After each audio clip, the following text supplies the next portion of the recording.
நம்மெல்லாம் காணாமல் போன ஒரு ஆடு. நம்மளை தேடி ஆண்டவர் மட்டும் வரலைன்னா நம்ம வாழ்க்கை என்ன ஆயிருக்குன்னு நினைச்சு பாருங்க.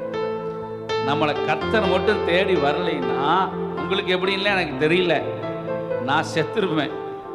உங்க லைஃப் பற்றி நான் பேசல. ஒருவேளை முடிஞ்ச வரைக்கும் போராடி பார்த்துருப்பேன். யாருமே உதவி இல்லை, யாருமே ஹெல்ப் இல்லை, யாருமே தூக்கி விடலை, யாருமே லிஃப்ட் பண்ணலை, யாருமே வந்து ஒரு ஒரு ஒரு விசாரிப்பு இல்லை. அப்படிங்கும்போது என்ன செய்வோம்? கடைசியாக ஒரு முடிவு எடுத்துருவோம், செத்துடலாம். ஆமென். ஆனால் அவர் சாக விடலை. ஆமென் சொல்லுங்களேன். அவள் வாழ வைக்கிற ஒரு ஆண்டவர். ஆமென் சொல்லுங்களேன். அதனால தான் அழகா அந்த பாட்டு எழுதியிருக்கிறாங்க. 100 பேரை தேடி போல தொலைஞ்சு போன என்ன தேடி வந்தீங்க. தொலைஞ்ச என்ன தேடி வந்தீங்க. காணாமல் போன என்ன தேடி வந்தீங்க. கெட்டு போன என்ன தேடி வந்தீங்க. விட்டு போன என்ன தேடி வந்தீங்க. எங்கேயோ ஒரு மலையில முள்ளிலையும் அப்படியே வேலிலையும் சிக்கிட்டு இருந்த என்ன தேடி வந்தீங்க. கைதட்டி பாடலாமா? சிறந்ததெல்லாம் கூட்டத்தில் இருக்க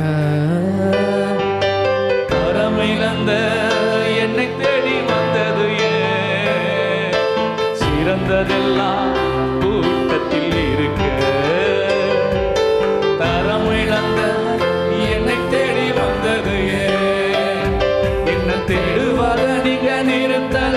உங்க அன்புக்கு ஒரு எல்லை இல்லை. என்ன தேடுவத நீங்க நிறுத்தல. உங்க அன்புக்கு ஒரு எல்லை இல்லை. புதிய துவக்கம் எனக்கு தந்தீங்க. உங்க தோளின் மீது சுமந்து வந்தீங்க.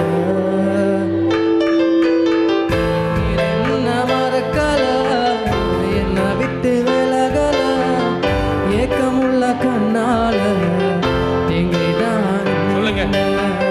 நீர் என்ன வெறுக்கல, தள்ளி தூரம் போகல, கால் கடக்க எனக்காக கடல் தாண்டி வந்தீங்க.